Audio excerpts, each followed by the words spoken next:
playground, we debate. Critics talking, we relate. Hot takes, no, we don't wait. Spit the truth, we captivate. Show me what you got, don't hesitate. Critics playground, it's our fate. Talk the talk, don't you be late. On the stage, we elevate. Voices loud, we dominate. Critics bow, they can dictate. Bust a move, don't... Should global governments enforce strict population control? The debate that will change your perspective. Welcome to the Critics Playground Debate Review. Today, we're diving into one of the most controversial and thought-provoking topics of our time. Should global governments enforce strict population control? This debate raises critical questions about resources, sustainability, human rights, and the future of our planet. Population growth is a pressing issue, but how far should governments go to manage it? Should we prioritize the environment, or should individual freedoms come first? Get ready for a deep dive into a topic that could shape the future of humanity. The case for strict population control, protecting resources and the environment. Proponents of strict population control argue that our planet's resources are being stretched to their limits. As the global population continues to rise, the demand for food, water, and energy grows, putting increasing pressure on the environment. Climate change, deforestation, and biodiversity loss are just a few of the devastating consequences of overpopulation. These advocates argue that by enforcing population control, we can slow down the depletion of our natural resources and create a more sustainable future for generations to come. Team Resource Protection would argue that rapid population growth is unsustainable, and without strict measures, we risk depleting the Earth's finite resources. The pressure on infrastructure, healthcare, and education systems would only continue to grow, making it harder for governments to provide basic services to their citizens.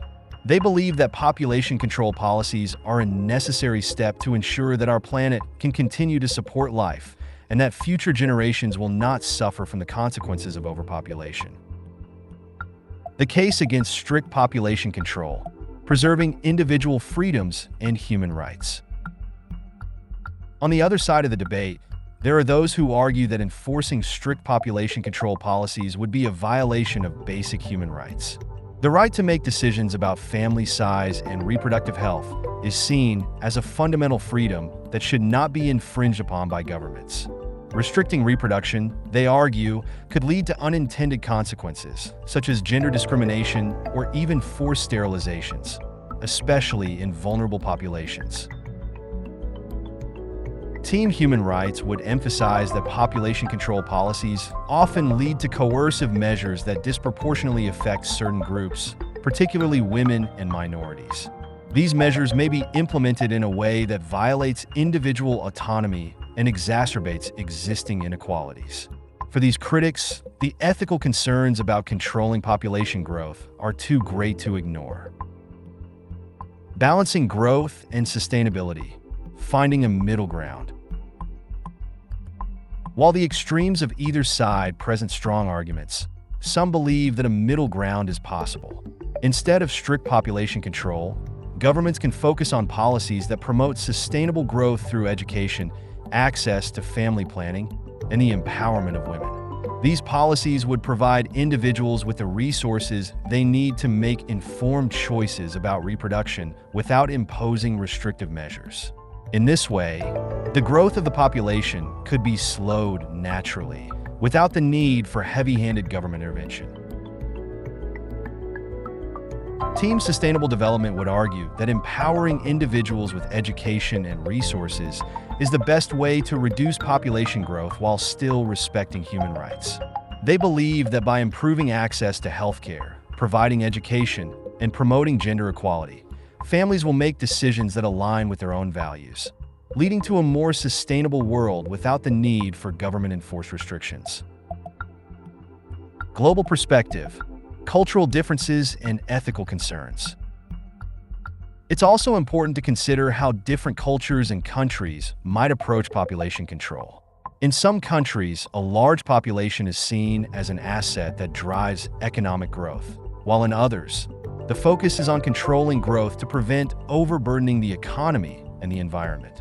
What works in one country may not work in another, and enforcing a universal policy could lead to ethical dilemmas. Team cultural relativism would argue that any population control policy must take into account cultural values and norms. The same approach that works in one part of the world may not be appropriate in another.